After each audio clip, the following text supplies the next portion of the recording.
Allez, retour du direct en ce lundi 24 septembre, il est 7h45. Ravi de vous retrouver pour une nouvelle édition du journal préparé par l'ensemble de la rédaction ce matin. Il est donc 7h45 en ce lundi matin. Voici toute l'actualité de la métropole illoise.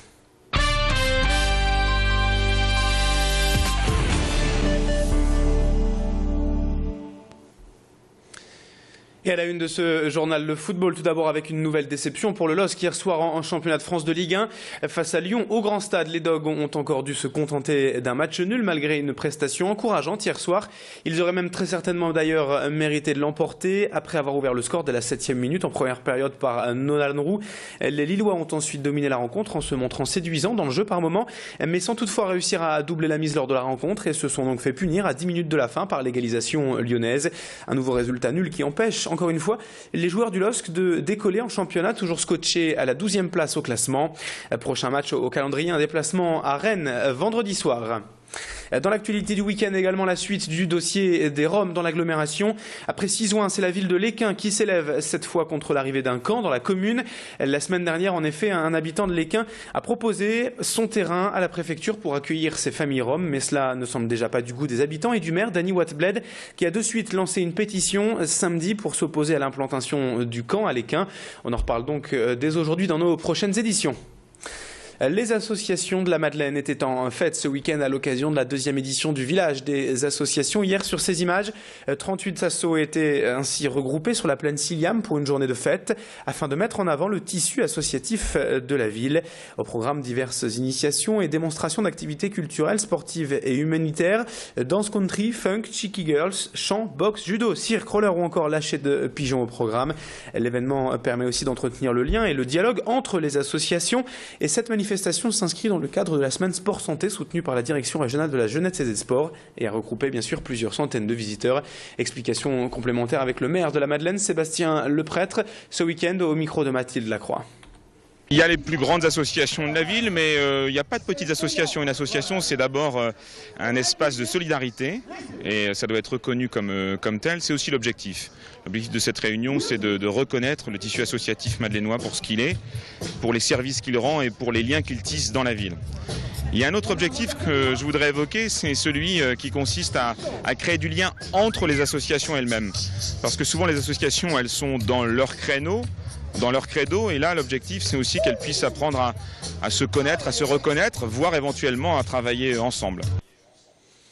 On enchaîne dans cette édition avec ces images du 100e anniversaire de l'Automobile Club du Nord fêté ce week-end à l'hippodrome de Marcq et au programme des dizaines de stands et d'animations proposés aux visiteurs avec notamment une superbe exposition de véhicules de collection mais aussi les tout derniers modèles ultra modernes, hybrides ou électriques, un simulateur de conduite et la voiture tonneau qui, comme son nom l'indique, vous prouve que la ceinture de sécurité est bien essentielle en cas d'accident.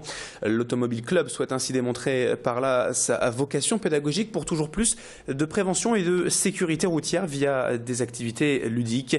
Mathilde Lacroix s'est rendue à l'hippodrome de Marcq. Hier, on écoute les explications du président de l'Automobile Club du Nord, Marc Jansou. Et après, on fera un petit tour en voiture tonneau. On l'écoute.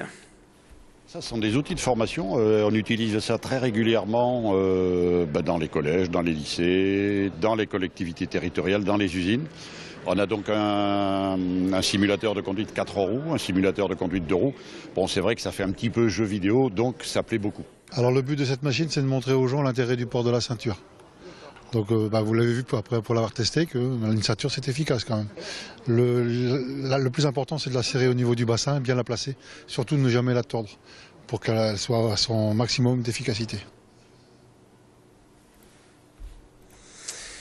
Alors on se retrouve donc sur Grand Livre TV pour un mot de sport encore dans ce journal puisque ce week-end avait lieu les 27e éditions des foulées Lambert-Sartoises avec en tout plus de 1400 inscrits et un record de participation battu cette année.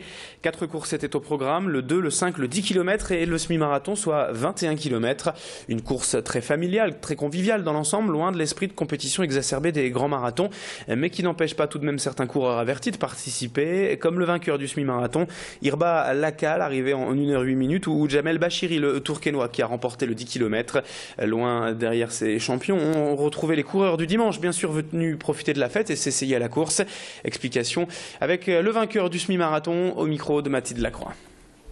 Eh ben, ça fait vraiment plaisir parce que j'étais très très fatigué aujourd'hui et je suis venu pour gagner, mais bon, il y avait de la concurrence.